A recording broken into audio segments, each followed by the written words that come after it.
I'm Elizabeth at A Literary Princess, and today I am doing my May TBR.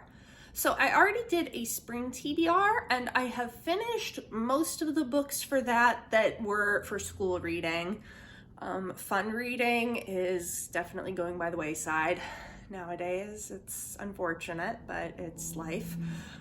So I really need to crack down and start reading for my exams, since I'm going to be taking them when I get back to school in the fall, which is really at the end of August. So I have a lot of books to read, and I am putting myself on a schedule to get them all read. So this is what I am going to be trying to get through in May.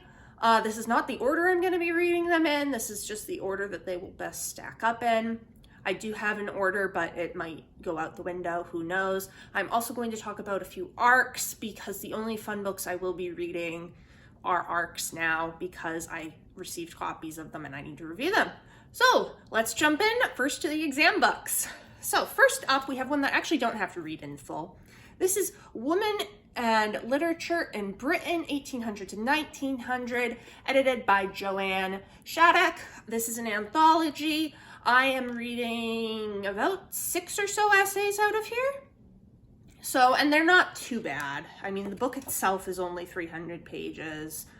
So the essays are like about 10 to 15 each. So it's not bad. Right.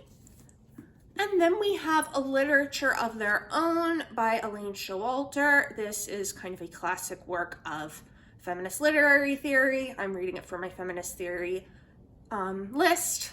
And I've read part of it before, but not the full thing. So this will be interesting. Next, another one for feminist theory. This is The Feminine Mystique by Betty Friedan. So this is actually the one that is up next for my feminist theory class. I'm finishing A Vindication of the Rights of Women by Mary Wollstonecraft, and we'll then be jumping into this. Possibly before this video's even up. I'm not sure when this is going up. Okay, and then we have another one for my feminist theory list. Apparently they're all at the top, and it doesn't have something on the title, on the cover, because it's a library book, so I'll just, here we go. This is Sexual Textual Politics, Feminist Literary Theory by Toril Moi. I don't know if I'm pronouncing that right. I'm assuming that it's moi, because that's how it would be in French, but I have no idea. So this, I know in a way, responds to A Literature of Their Own, because Elaine Showalter addresses it in her 20-year revisitation of A Literature of Their Own, so that'll be interesting. All right, now we're getting into some novels, thank God. And first up is from my good old friend, George Eliot. We've got Daniel Duranda. This is one of 2 George Eliot books this month. I'm being really ambitious. This is probably the longest one that I've got for this month. It's, do we not have, oh no, we do. It's like 800 something pages. So that's fun. I'm gonna try to read it in 4 days. I've done things like that before. I think I can do them again. All right, and then for something a little bit shorter, I have some Robert Browning poetry. I'm not reading all of these, just some select ones. So, you know, trying to give myself some easy days and some hard days. All right, another novel. We've got Barchester Towers by Anthony Trollope. This one's kind of long. It's over 400, it's like 500 pages. Yeah, just under 500 pages. So again, another kind of chunky one, but that's okay. I am gonna be reading them, like I do them in chunks. So for the really long ones, I'm gonna try to do over 4 days. The shorter ones I'm doing over like 2 days. All right, and then there is Phoebe Jr. by Margaret Oliphant. Much shorter. This will be a 2-day one. And then Cometh Up as a Flower by Rhoda Broughton.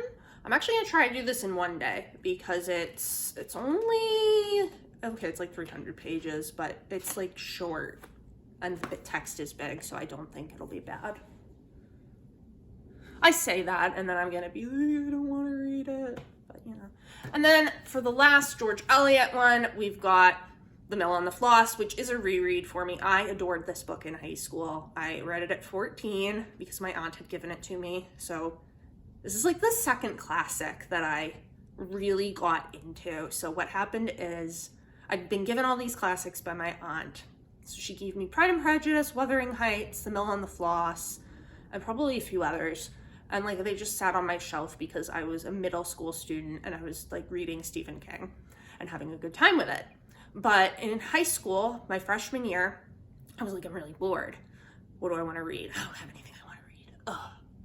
And so I was looking around on my shelves and I saw these books from my Aunt Pat and I was like, you know what the hell? I'll give it a try. I picked up Wuthering Heights. Absolutely adored it. So after I had reread Wuthering Heights a few times in a row, I decided to go with The Mill on the Floss. And I loved this as a high schooler. I'm really hoping that I will love it as an adult too, because my relationship with George Eliot, as you all know, has been pretty fraught. So we'll see what happens. So those are all of my physical books, but I do have some that are either on my Kindle or are online through my school library. So we will talk a bit about those. And sorry, I have to look over at my computer. All right, so first up is Rank and Beauty, or The Young Baroness, and we don't know who wrote this. So this is one of the books that George Eliot mentions in her essay, Silly Novels by Lady Novelists, and she's criticizing it, and kind of the whole species of silly novel by lady novelists. So she uses Rank and Beauty as an example because it had recently come out. So I have actually put all of the ones that she mentioned on my lists because I'm curious, and I know they were popular at their time, so I want to see what they're all about. I got that on my Kindle, and hopefully it'll be good. I don't know. George Eliot didn't like it, but I don't really like George Eliot that much, so we'll see.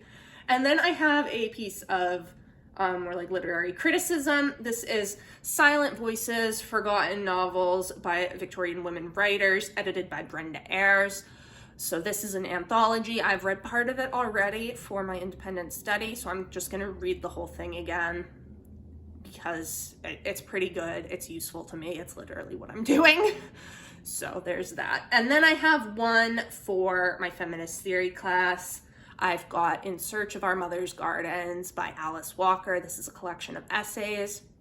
I've read the title essay, and then I've read the one called Looking for Zora, and I really enjoyed them. I'm really excited to read the rest of them. All right, so now we will go into the arcs that I'm going to try to get to. And first up is one that I'm actually reading right now, but that I need to finish, and like it already came out. It came out on May 3rd. And hopefully by the time this video comes up, I'll actually be done with it. But this is Little Rabbit by Alyssia Sonsiridej? I'm sorry. I don't know. Anyway, so this is dealing with a young woman who is a writer, and she's not named, and she gets into this relationship with a ballet choreographer who is also not named. And it's a piece of literary fiction. I'm not really sure where it's going yet. It seems to be just exploring their relationship. He's a lot older than her. He's pretty wealthy. She is very much not. So we'll see where this goes. And then next up is actually coming out on May 10th, and I'm definitely not going to have it read by then. But this is Misrule by Heather Walter. This is the sequel to Malice, which came out last year. It was a Sleeping Beauty retelling focused on the evil fairy. So this is the sequel to that. I am really excited for it. I enjoyed Malice a lot. So we will see what happens. And then we have another arc that is coming out in June on the 14th, and this is a piece of nonfiction. This is Blood Orange Night, My Journey to the Edge of Madness by Melissa Bond, and I don't really know why I got this. So it's a memoir. dealing with a woman's accidental descent into prescription drug dependence. Okay, so that'll be really interesting. I'm not entirely sure why I got it. I guess just because it was a memoir and it sounded good. I don't know. But hopefully I will be able to get that read before June 14th. So this is everything I'm going to be trying to read this month. Do you think I'm crazy? Because I do. We'll see what happens. I will give you an update, I guess, when I am currently reading some of these. So let me know down in the comments below. Have you read any of these? What did you think? What are you planning to read this month? It's been great chatting with you. I will see you soon. Bye.